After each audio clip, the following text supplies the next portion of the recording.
It's only when you start putting things together that you suddenly realize their source and the level of vitriol which is involved. So I'm a great fan of Gerald Scarfe's animation for Pink Floyd. And am I a great fan of the music? Well, I must say, when I saw the film first, I had to sort of practically hide under the chair in front of me because I found it so loud. But uh, this fellow, Waters, Roger Waters, has been doing a stint at the London Palladium, and he's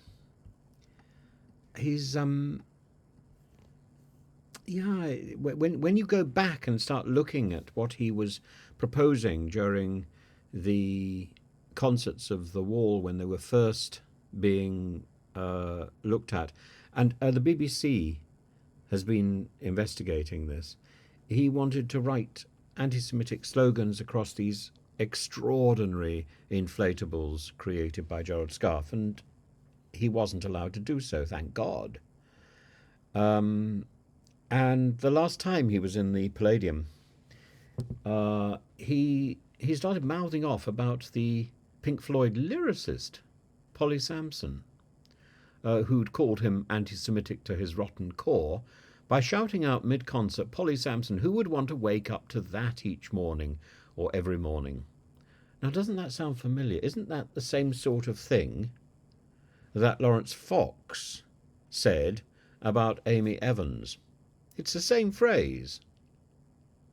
And because I think, so this is where Laurence Fox um, gets waylaid because he listens to awful people like this man from Pink Floyd, Roger Waters. Awful people. And it's that soft propaganda peddled by peddled by people with a platform that suddenly eats into your soul. And this is why it's so important to be aware of the red lines that can be crossed, whether this is misogyny, whether this is anti-Semitism, whether this is racism or whatever. Um, it's this is a man, Roger Waters, who talked about a Labour MP and called him a cripple working for his masters in the Foreign Office in Tel Aviv. Shocking. Shocking. Um, and and so when you've got this level of anti-Semitism, you shouldn't be surprised that it pops up on YouTube, that it pops up on Twitter, that it pops up in people's conversation, that it pops up in GB News. And out of context.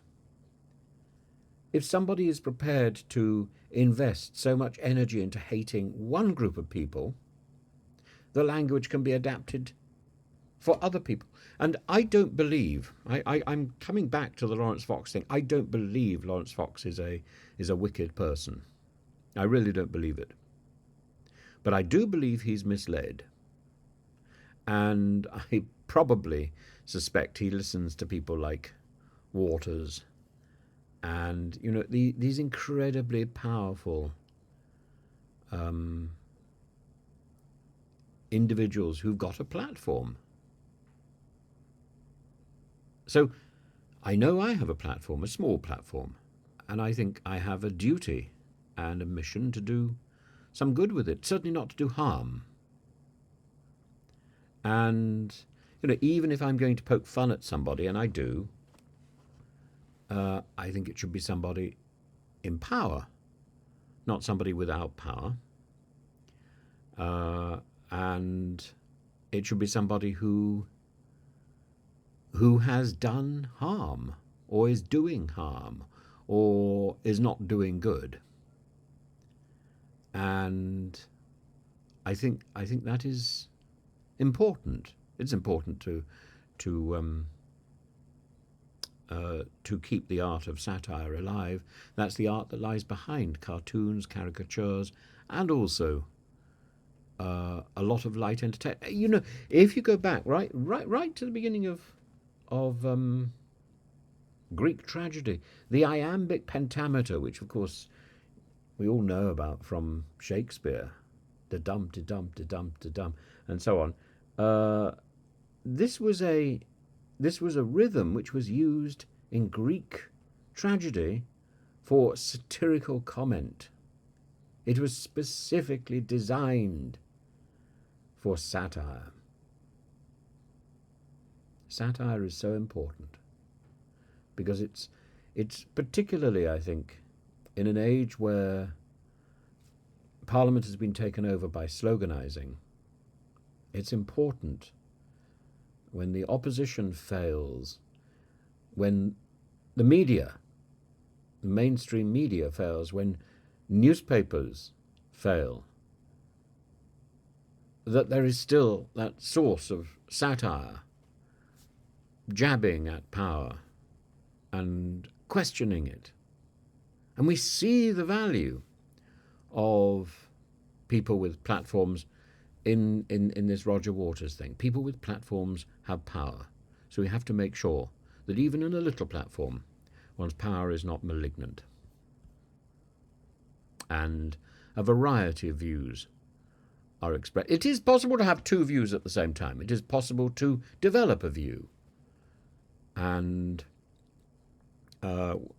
we need to challenge these monolithic, sloganized, tribal norms.